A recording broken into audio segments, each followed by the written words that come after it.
श्री कृष्ण गोविंद हरे मुरारे, हे नाथ नारायण वासुदेव।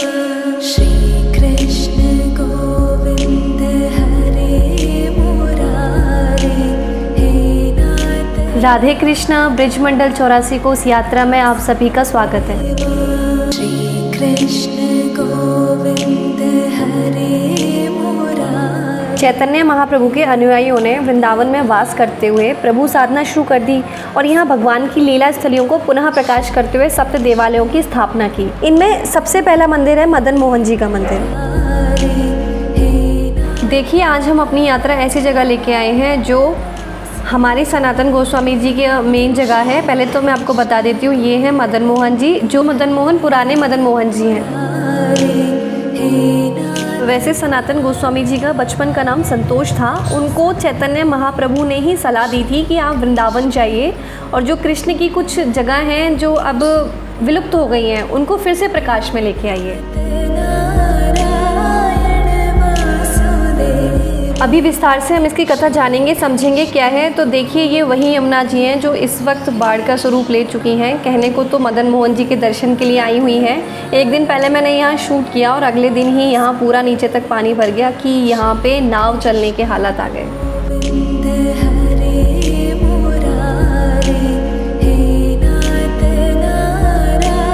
देखिए क्या है ना, ये हमारी भजन स्थली जो है सनातन गोस्वामी जी की मुख्य भजन स्थली। अभी मैं सनातन गोस्वामी जी के बारे में आपको बताऊंगी, तो बनी रहिए मेरे साथ पूरी वीडियो में और प्लीज़ मेरे चैनल को सब्सक्राइब करना ना भूलें।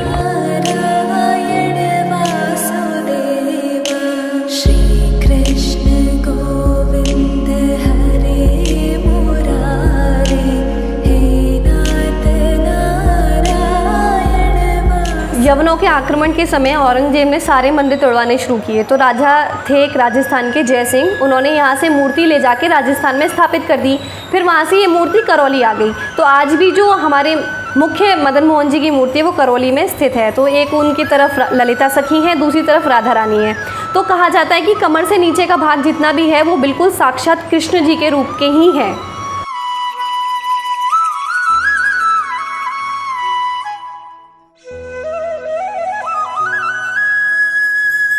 सप्त देवालयों में प्रमुख ठाकुर मदन मोहन मंदिर वैष्णव संप्रदाय का मंदिर है। कहा जाता है कि इसका निर्माण वैसे 1647 में हुआ था।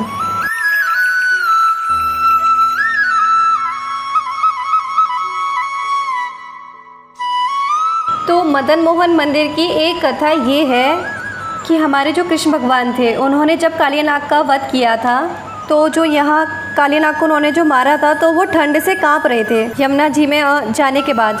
तो इस जगह को बोलते हैं द्वादश आदित्य टीला, क्योंकि यहाँ पर 12 सूरज निकले थे। द्वादश आदित्य टीला इसलिए क्योंकि 12 सूरज निकले थे जिन्होंने कृष्ण जी को ताप दी थी।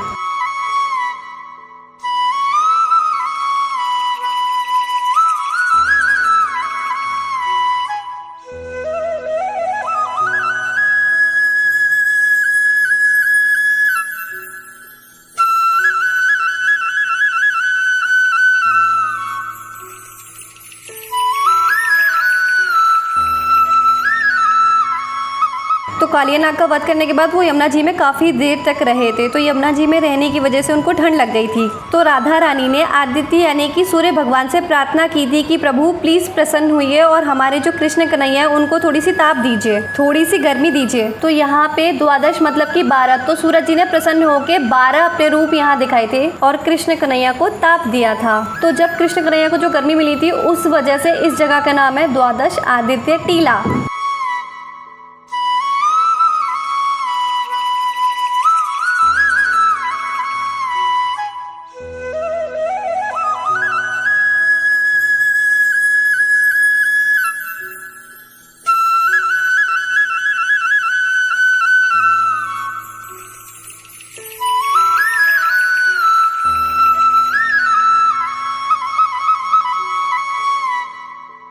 तो चलिए आइए मैं आपको राधा मदन मोहन लाल के दर्शन करा देती हूँ। श्री कृष्ण गोविंद हरे मुरारे, हे नाथ नारायण सनातन गोस्वामी जी द्वादश आदित्य टीला पर साधना करते थे। भजन करने के बाद वह जीवन यापन करने के लिए भिक्षा मांगने जाया करते थे। एक बार गोसाई जी किसी चौबे जी के घर पे भिक्षा मांगने के लिए गए तो उन्होंने देखा कि 5 वर्ष का बच्चा वहाँ पे खेल रहा है। तो उन्होंने उनकी पत्नी से पूछा कि ये बच्चा आपका है? तो उन्होंने कहा नहीं, मेरा नहीं है, इसका नाम मदन मोहन है और कुछ दिन पहले ये मुझे यमुना के किनारे खेलते हुए मिला था, तो मैं इसे अपने घर ले आई, अब मैं इसका पालन खुद ही करती हूँ। तो सनातन गोस्वामी जी को उस बच्चे ने इतना आकर्षित किया कि वो रोज़ उसके बारे में सोचने लगे। फिर वो एक बार और गए तो उन्होंने देखा कि बिना नहाए धोए चौबीन उसका बच्चे को भोग लगा रही है अपने बच्चे के साथ में। तो उन्होंने कहा इस तरीके से प्रभु का भोग नहीं लगाना चाहिए। तो अगले दिन से चौबीन नहाने के उपरांत उसका भोग लगाती थी तो बच्चे बेचारे भूखे बैठे रह जाते थे। तो सनातन गोस्वामी को वो भी अच्छा नहीं लगा। तो उन्होंने कहा माता, आप जिस तरीके से भोग लगा रही थी, प्रभु को अगर वही स्वीकार है तो आप उसी तरीके से भोग लगाइए। कुछ दिन बाद सनातन गोस्वामी से उस बच्चे ने सपने में कहा कि मुझे उस यहाँ से लेके चलिए। तो सनातन गोस्वामी उस बच्चे को अपने साथ साथ ले गए। अब उनको जो भी मिलता था तो वो उनको बिना नमक की बाटी उसको अर्पित कर देते। तो प्रभु ने एक दिन कहा कि बाबा मुझे तो नमक चाहिए। तो उन्होंने कहा कि बेटा देख, मेरे पास तो नमक नहीं है, आज तू नमक मांग रहा है, कल तू घी मांगेगा, जितना है जो है उसी को स्वीकार कर। अब मैं आपको बताती हूँ आगे कि मंदिर का निर्माण किस तरीके से हुआ।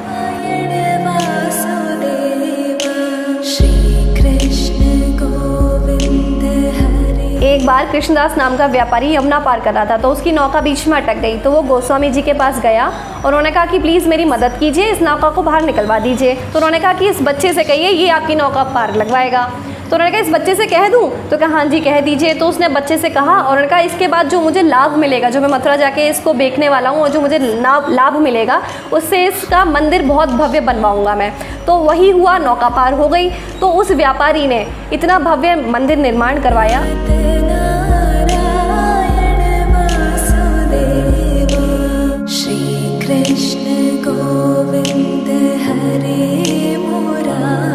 चाहे कितना भी भव्य मंदिर का निर्माण हो चुका हो, लेकिन फिर भी सनातन गोस्वामी जी के बिना नमक की बाटी का भोग लगाने और चौबीन के इतने प्यार से, इतने प्रेम से प्रभु को बिना नहाए धोए भोग लगाने की वजह से ही आज भी इस मंदिर में बिना नमक की बाटी का ही भोग लगता है।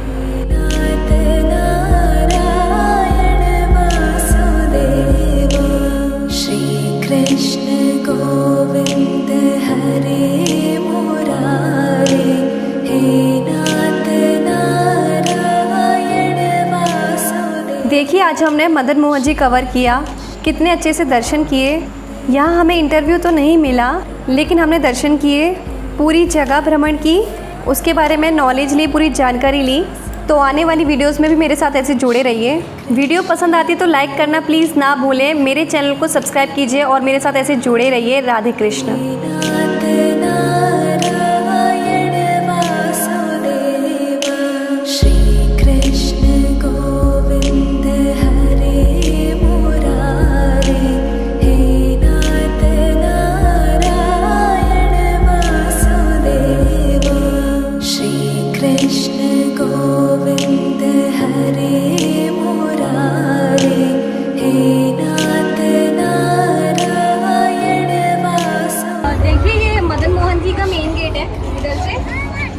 और हम नीचे से इधर से आए थे, उस साइड से भी रोड है, उधर से भी हम आ सकते हैं जो मैंने आपको पहले दिखाई है।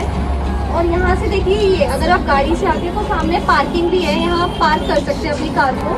और ये अपना परिक्रमा मार्ग है, यही बिल्कुल पास में ही हमारे बिहारी जी भी हैं।